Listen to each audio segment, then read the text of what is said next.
உங்கள் எல்லாருக்கும் ஆன்மீக பெரியவர்களுக்கும் தாய்மார்களுக்கும் பெரியோர்களுக்கும் குழந்தைகளுக்கும் இன்றைய நாள் ஞாயிற்றுக்கிழமை 20/10/2024 ராகுகால பூஜையில் நவலிங்கேஸ்வருக்கு நவகிரகங்களை சாந்திப்படுத்துவதற்காக சிறப்பு யாகமும் சிறப்பு பூஜையும் நடந்து கொண்டிருக்கிறது. அதைத் தொடர்ந்து செவ்வாதோஷம், நாகதோஷம், கிரகதோஷம், பிரப்பு தோஷம் நிவர்த்தி செய்வதற்காகவும் இந்த கண் திருஷ்டி தான் உலகத்தில் கொடுமையானது. நல்லவர்களை யார் கெட்டவர்கள் யார் என்பது கண்டுபிடிப்பதே கடினம். இன்று எல்லாருடைய நெத்தியிலையும் பார்த்தாலும் கழுத்திலும் பார்த்தாலும் ஆன்மீகமாக இருக்கும், ஆனால் உள்ளத்தில் காழ்ப்புணர்ச்சியும் பொறாமையும் கலந்திருக்கிறது. அதனால்தான் உள்ளத்தை நாம் கண்டுபிடிப்பது என்பது கடினம். கருவறையில் சென்று இறைவனை பார்க்கலாம். இறைவன் நம்மோடு பேசுகிறாரா? இல்லையே. மனிதன் நன்றாக பேசுகிறான், அன்பாக பேசுகிறான், பாசமாக பேசுகிறான். ஆனால் நம்மை காழ்ப்புணர்ச்சியால் அழிப்பதற்கு ஒரு வேலை, சரி வேலை செய்து கொண்டே இருக்கிறான். அப்போ அந்த சரி வேலையை முறிப்பெடுப்பதற்கு எது தேவை? அருள் தேவை. அருளுக்கு எது தேவை? அதை நிவர்த்தி செய்வதற்குண்டான பலமான தாயை தேட வேண்டும். அந்த பலமான தாய் எது? தாய் என்றால் 54 சக்தி பீடங்கள் உள்ளது இந்த உலகத்தில். அதில் சிறு தாய் பெருத்தாய்கள் எல்லாம் இல்லை, அவதாரங்கள். ஒரு காலத்தில் ஒரு அவதாரம், ஒரு காலத்தில் ஒரு அவதாரம்.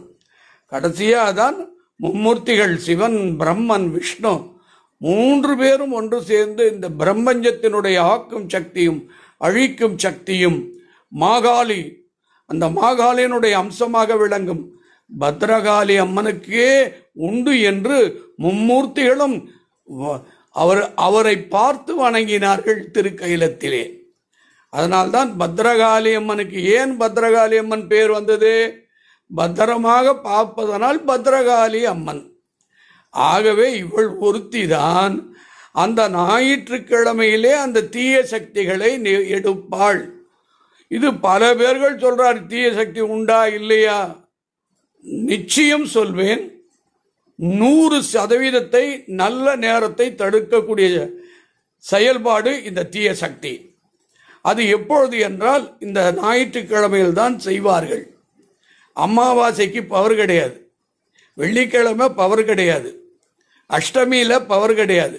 இந்த ஞாயிற்றுக்கிழமையில் தான் இந்த தீய சக்தியை வைத்து விடுவார்கள். அது எவ்வளவு சாதாரண ஒரு கூலி தொழிலாக இருக்கட்டும், இல்லை உலகத்திலே மிக செல்வ சீமானாக இருக்கட்டும், இந்த நல்ல தேகத்தை கெட்ட தேகமாக மாற்றி விடுவார்கள். அதனால்தான் நான் என் மனதார இந்த 36 ஆண்டு காலம் ஒரு ஞாயிற்றுக்கிழமை ராகுகால பூஜை விடாமல், கொரோனா காலத்தில் கூட சிறப்பான பூஜை, இந்த கொரோனா மக்கள் உயிர் சேதம் அதிகமாக வருகிறது என்று பரிகார பூஜைகளை நான் செய்து கொண்டே இருந்தேன். அதனால்தான் கல்வி, அறிவு, ஞானம், ஆரோக்கியம், ஒவ்வொருவருக்கும் ஆரோக்கியம் வேண்டும், ஆயுள் வேண்டும். ஒவ்வொரு பெண்ணுக்கும் தீர்க்க சுமங்கலி பாக்கிய வேண்டும். ஒவ்வொருவருக்கும் நல்ல வீடு, யோகமான ஐஸ்வர்யமான இறைவன் வாழும் வீடு வேணும். பிள்ளைகள் நல்ல வேலை படித்து நல்ல வேலையில் அமைய வேண்டும், நல்ல வாழ்க்கையை அமைத்து தர வேண்டும். நாம் என்ன நினைக்கிறோமோ அது நடக்க வேண்டும். உங்களுக்கு 60 கல்யாணம், 70 கல்யாணம், 80 கல்யாணம் நடக்கும். இதற்கெல்லாம் பரிகாரம் நீங்கள் ஞாயிற்றுக்கிழமை ராகுகால பூஜையிலே 4 to 7 மணிக்குள் வந்து வணங்கிவிட்டால் அனைத்து பரிகாரம் நிவர்த்தியாகும். இது உண்மை.